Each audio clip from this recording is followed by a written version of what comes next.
Sir, Iran की आर्थिक स्थिति बहुत खस्ता हाल है, इस बारे में हमने बात कर ली। वहाँ की सैन्य स्थिति अभी क्या है? आईआरजीसी, जो इसको बारे में कहा जाता था कि वही सत्ता का पूरा कंट्रोल अपने हाथ में रखती है, क्या वो पहले की तुलना में मजबूत हुई है? आईआरजीसी के पास एयरफोर्स नहीं है। नेवी को पूरी तरह से डिसेमिनेट कर दिया। इनके 4 फ्रिगेट्स थे, उसमें एक तो लवाना अपने श्रीलंका के पास हमने सुना उसको मार दिया गया, और कैस्पियन सी में इसी का भाई था उसको मारा गया, और 2 शिप्स जो हॉर्मुज में थे इनके फ्रिगेट जो वो मारे गए।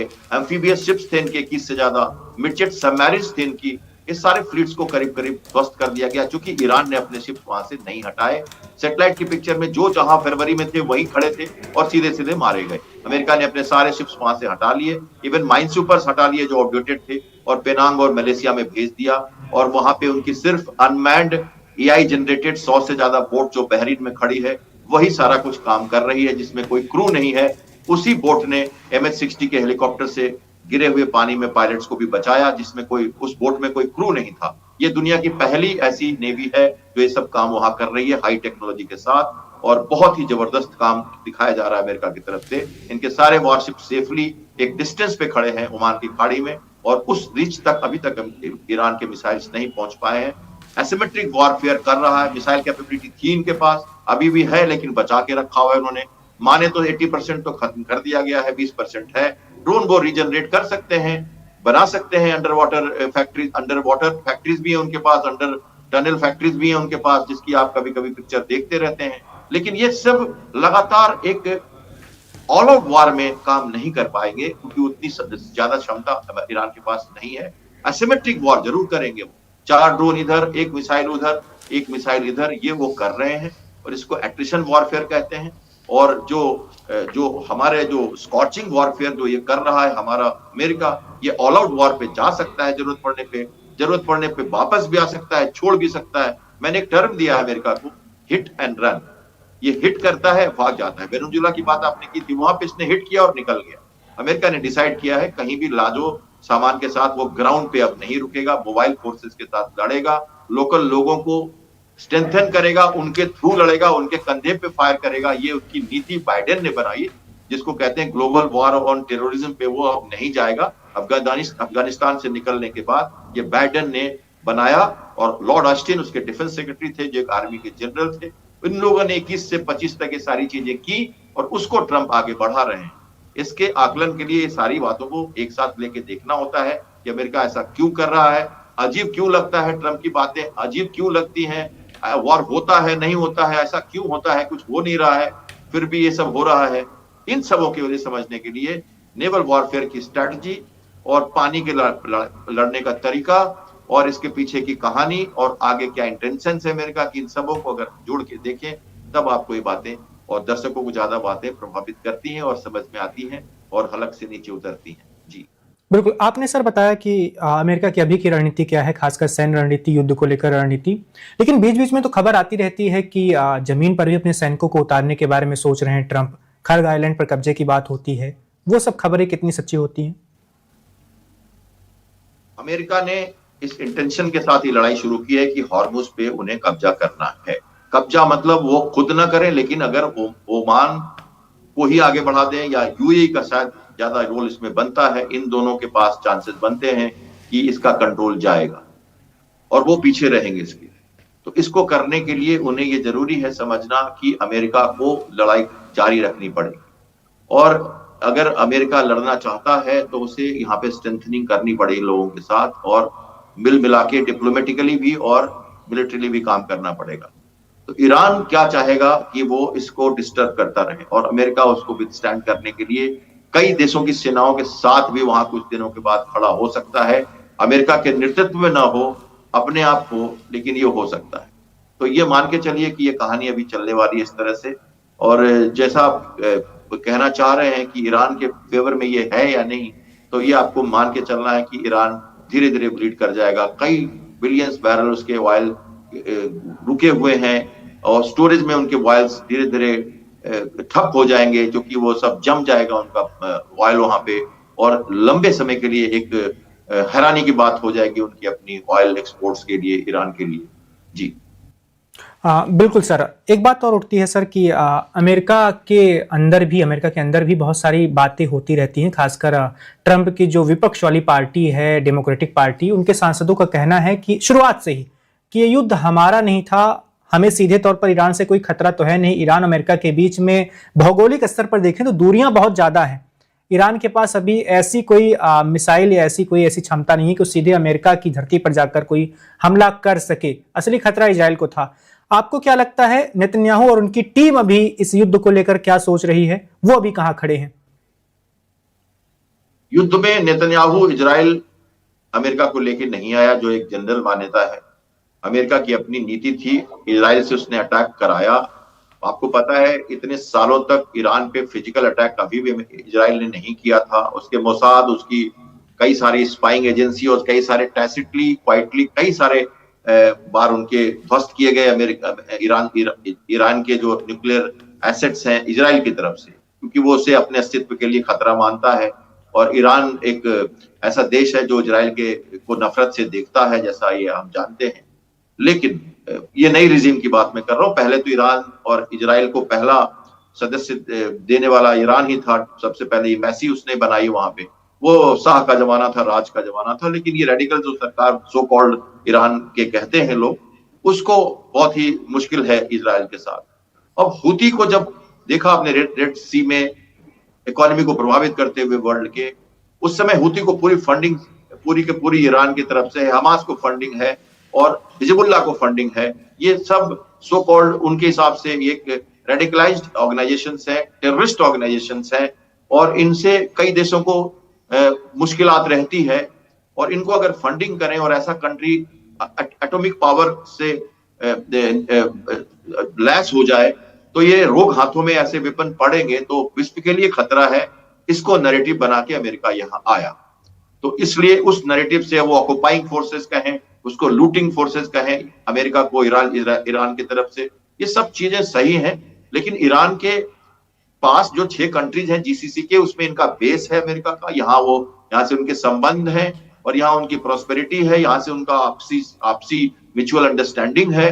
तो ऑब्वियसली अमेरिका उनके साथ है, खड़ा हुआ। उसके 40,000 से ज्यादा सैनिक हैं, बेसेज है वहां पे। वर्ल्ड में वो एक तरह से सुपर पावर है, तो शांति की स्थापना के लिए कई जगह जाता है, यूनाइटेड नेशन को फोर्स देता है और कई बार जाती भी करता है, हम सब जानते हैं। लेकिन अमेरिका इस तरह से चल रहा है, तो वो उस हिसाब से नैरेटिव बना के वहां पे आया है और उसको गल्फ कंट्री का सपोर्ट है। वरना अगर एक भी कंट्री अभी कहे कि यहां से चले जाओ तो हंगामा हो जाएगा। ऐसा कोई कभी हुआ नहीं। अच्छी तरह से जीसीसी के 6 नेशंस को उसने अपने पहलू में लिया हुआ है। और आज के माने तो combined maritime force Saudi Arabia ने डिक्लेयर कर दिया। 18 से ज्यादा कंट्रीज की एक फोर्स बना ली उसने, जो रेड सी में लड़ेगी हूती के अगेंस्ट में। पहले वो अमेरिका लेके आया था, united European Union naval force आई थी। नाटो की जरूरत नहीं है, ये नेवल फोर्सेस चाहिए इसमें। और इसकी मीटिंग हो चुकी है मैरीटाइम ऑर्गेनाइजेशन की, वर्ल्ड मैरीटाइम ऑर्गेनाइजेशन की, ब्रिटेन में और फ्रांस में मीटिंग हो चुकी है 2 महीने पहले। ईरान उसका सदस्य है, सब जानते हैं कि क्या हो रहा है। और वॉरशिप्स अपने आप नहीं आते, आराम से आ जाते हैं और पीस के रोल में आते हैं और वॉर के रोल में कन्वर्ट हो सकते हैं ओवरनाइट पॉलिटिकल विल के हिसाब से। तो ये सब आ जाएंगे, ये सब सपोर्ट करेंगे धीरे धीरे। मैंने कहा स्ट्रेटेजिक प्रोपेगेशन कर रहा है, डिले कर रहा है अमेरिका वॉर को। अमेरिका के फेवर में वो ये भी है और ऑल आउट वॉर भी है, दोनों है। इसके पास दोनों ऑप्शन है। लेकिन वो चाहेगा नहीं ऑल आउट वॉर करना, क्योंकि उसको भी रोकना है। वर्ल्ड को ये नहीं दिखाना कि हम मारने के लिए आए तेहरान को, हम एक पर्पस से आए। हमें उसकी एटॉमिक पावर नहीं बनने देनी है, रोक स्टेट नहीं बनने देना है और हॉर्मुज पे रास्ता खोले के रखना है। और इसके लिए जीसीसी के कंट्री साथ में अब तो 18 से ज्यादा कंट्री है। हालांकि उसमें Bangladesh, Pakistan, Turkey, Saudi Arabia के थोड़े बहुत नेवल फोर्सेस, इसके साथ ज्यादा कोई फोर्सेस नहीं होंगे। इन्हीं देशों को ऑपरेट करना होगा। लेकिन हाँ, भारत जैसे देश ने न्यूट्रल स्थिति ली है और हम उसमें नहीं जाएंगे। हम ऑलरेडी पेट्रोलिंग वहां कर रहे हैं। ऑपरेशन संकल्प हमने चला रखा है, ऑपरेशन ऊर्जा सुरक्षा भी हमने चला रखा है रिसेंटली। और हम करीब 2019 से वहां पर पेट्रोलिंग कर रहे हैं एंटी पायरेसी के रोल में। और हम पिछले बार भी हम इंडिपेंडेंट थे, अमेरिका के फ्लैग में नहीं आए। इस बार भी हम आएंगे, हम योगदान देंगे, शांति व्यवस्था बहाल करेंगे इंटरनेशनल शिपिंग लेन्स में, भारत के सी फेयरर्स को विश्वास में लेंगे और सेफ जो पैसेज है वो हम करते रहेंगे। साथ साथ इंटरनेशनल जो हमारी रिस्पॉन्सिबिलिटी है मैरीटाइम डोमेन में, वो भी हम अदा करते रहेंगे। तो ये सब अभी लंबा खींचेगा, इसमें समय लगेगा और हमें अभी और भी आराम से इसको देखना होगा कि आखिर पुरानी जो बातें की गई थी, एक्सरसाइजेस जो हुई थी, अच्छा सा मैरिटाइम इंटीग्रेशन जो हुआ था, उसका फल इजराइल को भी और अमेरिका को भी और जीसीसी कंट्रीज को भी अब कैसे मिलता है, कितना मिलता है, और ईरान कितना अलग थलग धीरे धीरे मैरिटाइम लेवल पे भी, इंटरनेशनल लेवल पे भी, डिप्लोमेटिकली और मिलिटरी कितना और इकोनॉमिकली कितना अलग थलग बढ़ता जाता है धीरे धीरे। और कितने सारे देश इसे फिर ये कहना शुरू कर देते हैं कि ईरान बस बहुत हुआ, अब आप रहने दीजिए, इतनी लंबी नहीं चलेगी ऐसी बातें, जो हुआ सो हुआ, मान जाइए। जी बिल्कुल। एक आखिरी सवाल सर, इस युद्ध की जब शुरुआत हुई थी तब बात यह भी चली थी कि ईरान के पास परमाणु हथियार बिल्कुल भी नहीं होना चाहिए, ऐसा अमेरिका और इजराइल का मानना था। अभी की क्या स्थिति है? 2025 में भी सर 12 दिनों की जंग हुई थी, तब B2 बॉम्बर से गिराए गए थे ईरान के परमाणु ठिकानों पर बम। तब भी ट्रंप ने कहा था, अमेरिका ने कहा था कि हमने 5 साल के लिए ईरान को पीछे धकेल दिया है, अब वो परमाणु हथियार नहीं बना पाएगा। लेकिन कुछ ही महीनों बाद फिर से जंग शुरू करनी पड़ी। अब ईरान परमाणु से कितना दूर है? क्या बहुत दूर हो गया है, वो बना ही नहीं पाएगा? देखिए, औपचारिक रूप से मैंने कहा, औपचारिक रूप से जो नैरेटिव बनाया है अमेरिका ने यहाँ आने का, वो है ईरान का न्यूक्लियराइजेशन, एटॉमिक वेपन कैपेबिलिटी, जो उसके बाइडेन जो पहले हमारे 2016 में जो समझौता हुआ था ओबामा के टाइम में, उसको मना करने के बाद जो 2.16 जो इनरिच ज्वाइंट कम्प्रेहेंसिव प्लान जो बना था, उसको मना कर दिया ट्रंप ने। और तब से वो लगातार 60% तक इनरिचमेंट करके, कुछ लोग कहते हैं कि अब वो बहुत करीब है 8 से 10 बॉम्ब बनाने के, और B2 बॉम्बर से अटैक करके अमेरिका ने ये वार्निंग दे दी उसको कि हम तुम्हें चाहेंगे तो इस तरह से मारते रहेंगे, ये माइट सिर्फ हमारे के पास है और किसी के पास नहीं है। अब वो अंदर दब गया या निकाला गया, सुरक्षित हुआ, उसके बारे में अभी कोई नहीं जानता, और शायद ये ऐसे ही चाहता भी है अमेरिका की कंट्रोवर्सी में ही रहे और ये चलता रहे मामला, ताकि उसको वो जो उसका जो नैरेटिव है वो एक तरह से जिंदा रहे, और ये उसके हक में है। और उसने ये भी कहा कि जब हम चाहेंगे तो निकाल लेंगे, तो डेटरेंस भी देता रहता है लगातार। लेकिन एक्चुअल पैनी नजर, एक्चुअल लड़ाई हॉर्मुज पे थी, है और रहेगी। ये साथ में इनविजिबल एम है इसका, ईरान का, ये regime change, infrastructure, military targets, uranium, ये सब इनविजिबल रेंज है। ये एम्स जो है वो क्लियर नहीं कभी रहे, और इसमें कभी होना भी नहीं है प्लस या माइनस कि खत्म हो गया एक दिन, सारे के सारे सार को हटा दिया गया, उठा दिया, नहीं पॉसिबल है। ये इनविजिबल एम है, इसमें जितना हुआ उसी को वो अच्छा मानता है, क्योंकि हिट एंड रन की पॉलिसी से लड़ रहा है। उसे एकदम नहीं 100% सब कुछ चाहिए, उसे वो चाहिए हिट एंड रन, अपना लॉस नहीं चाहिए और साथ साथ डेंट भी चाहिए। आप इसको समझेंगे तो आपको लगेगा कि क्यों नहीं शाह चेंज हो गए, क्यों नहीं वहां के सरकार चेंज हो गई, क्यों नहीं रेडिकलेशन बंद हो गया, क्यों नहीं सब कुछ एकदम क्लियर हो गया। नो, ये होगा ही नहीं, चूंकि ये स्लो वॉर के इंटेंशन से अमेरिका यहाँ पे आया है, वरना वो उतारता अपनी फौजें। आपने कहा ना कि तोप, टैंक, ये स्पेशल फोर्सेस लेके आया। ये आप कह रहे हो ना, खर्ग आइलैंड की कैप्चर की बात उन्होंने कोशिश जरूर शुरुआत में रखी थी, लेकिन अभी भी favourable air and naval situations वहां नहीं बनी है कि वो अपने डिस्ट्रॉयर्स को या अपने फोर्सेस को एक न्यू स्टाइल में, मॉडर्न स्टाइल में एम्फीबियस रेड करा सके। मैं एक मरीन कमांडो पायलट हूं और एम्फीबियस ऑपरेशन से ताल्लुकात रखता हूं, एयरक्राफ्ट कैरियर का पायलट हूं नेवी का, इसलिए मैं आपको सारी बातें कह रहा हूं। इस पर मैंने आर्टिकल लिखे और समझाया मैंने लोगों को कि ये क्यों नहीं हो पा रहा है और क्यों डिले कर रहा है अमेरिका, क्योंकि ये अभी स्पेलिंग तो ग्राउंड है, काम एंकर चाहिए उनको, ये बूट्स ऑन ग्राउंड नहीं, एंकर ऑन ग्राउंड होने वाला है। जब भी होगा तो ये ब्लॉकेट के बाद वही होगा, और उसके लिए एक फुल फ्लेज्ड डी डे आएगा जब सॉलिड फोर्सेस चाहिए होगी उनकी, जो उनकी B2 बॉम्बर्स भी, उनके जो डूम्सडे एयरक्राफ्ट भी, उनके कमांड कंट्रोल एयरक्राफ्ट, अवॉक्स, space, special operations, under water submarines, ballistic submarines, सब मिलकर जब काम करेंगी तब एक स्पेशल रेड्स हो सकती हैं।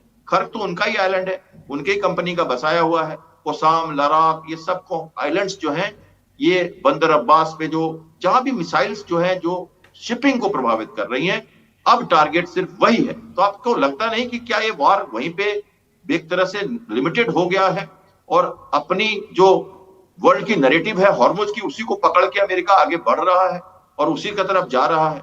तो आप इसको इसी तरह से बात हमें समझनी है और इतने ही पे रखना है फिलहाल मुद्दे को। इजराइल को अटैक बंद करवा दिया अमेरिका ने, हॉर्मुज पे कोई भी अटैक इजराइल नहीं कर रहा था कभी भी। पार्स पे अगर अटैक हुई थी वाइल इंस्टॉलेशन पे तो मना कर दिया था अमेरिका ने। रिप्रिमांड भी किया था नेतन्याहू को। ये टारगेट सारे अमेरिका के हैं।